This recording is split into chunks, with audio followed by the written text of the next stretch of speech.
Hey guys, welcome to Tech is Guru. Today we'll be learning how to hide our live location on Snapchat, and now let's dive right in.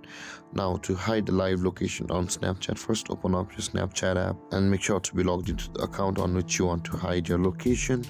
And at the bottom left corner of the screen you can see there is a small map icon just beside the message icon. Tap on that map icon, and on this interface at the top right corner of the screen you can see the settings or the gear icon. Tap on it and these options will be available to you, and scroll down where you can find the hide my live location. Tap on that and over this menu will pop out where you will be required to choose the duration until you want to hide live location of yours. I'll be tapping on until turned off and tap on OK. And with that being said guys, this is how you can hide your live location on Snapchat.